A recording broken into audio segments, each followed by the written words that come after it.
దువ్వాడ శ్రీనివాస్ గారు రాజకీయాల నుంచి ఒక్క నిమిషం పక్కన వద్దాం. బిగ్ బాస్ సీజన్ స్టార్ట్ అయింది. పోటీ చేసే వాళ్ళ లిస్ట్ కూడా వచ్చేసింది. దువ్వాడ శ్రీనివాసు అలాగే మాధురి గారు మీ ఇద్దరు ఖచ్చితంగా బిగ్ బాస్లో ఉంటారు అన్నది చర్చ జరిగింది. ఎస్, నేను ఉండబోతున్నానని ఆమె కూడా ఒకరిద్దరి దగ్గర అన్నారు. కానీ ఏమైపోయింది? మీరిద్దరు లేరు పార్టిసిపెంట్స్లో. నిజానికైతే మమ్మల్ని కాంటాక్ట్ చేయటం జరిగింది. ఆ టీం వచ్చారు, వచ్చి మాట్లాడారు. మీరు అగ్రిమెంట్ ఇవ్వండి, వెంటనే 7వ తారీఖు నుంచి స్టార్ట్ అవుతుంది కాబట్టి రమ్మని మంచి చెప్పారు. కానీ మేము వెళ్తే ఒకసారి 3 నెలలు వెళ్ళటానికి సిద్ధపడాలి.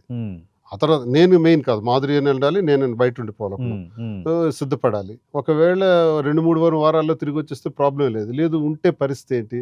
మా బిజినెస్లు, ఇన్వెస్ట్మెంట్స్ ఇవన్నీ ఉన్నాయి. విశాఖపట్నంలో మరో బ్రాంచ్, జూబ్లీ హిల్స్లో మరో బ్రాంచ్ రెడీ అవుతుంది. ప్రస్తుతానికి వెళ్ళటం కష్టం అని సున్నితంగా మేము రాలేమని చెప్పడం జరిగింది. అందుకే వెళ్ళట్లేదు.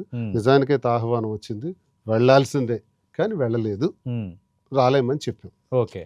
ఆ మధ్యన కొంత సినిమాలు, ఫైట్లు, కొంత హడావడంతా చేశారు. ఇప్పుడు కొంచెం ఫ్రీ టైం దొరికింది. మళ్ళీ సినిమాలు అలాంటివి ఏమైనా ఎక్స్పెక్ట్ చేయొచ్చా? సినిమా అంటే నాకు కొంచెం ఇష్టం. ఎందుకంటే DFT diploma in film tracking and DFA ఈ రెండిటిలో నేను ఇచ్చేసాను. అంటే ఉంది, సంబంధం ఉంది. ఓకే, చేసాం. అవకాశం రాలేదు, ఆ ఫీల్డ్కి మనం పనికిరాం అనుకున్నాం, రాజకీయాల్లో స్థిరపడిపోయాం. సరే, ఎవరెవరో అడుగుతున్నారు. ఒకవేళ అవకాశం వస్తే పార్టీ మీద వాలంటీర్ అని ఒక సినిమా కూడా తీశాను. పార్టీ మీద రిలీజ్ చేసాం.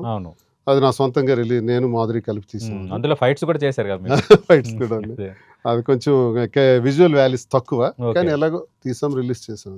సో నెక్స్ట్ చాలా మంది అడుగుతున్నారు, చూద్దాం. అది ఇంట్రెస్టే కాబట్టి చూద్దాం.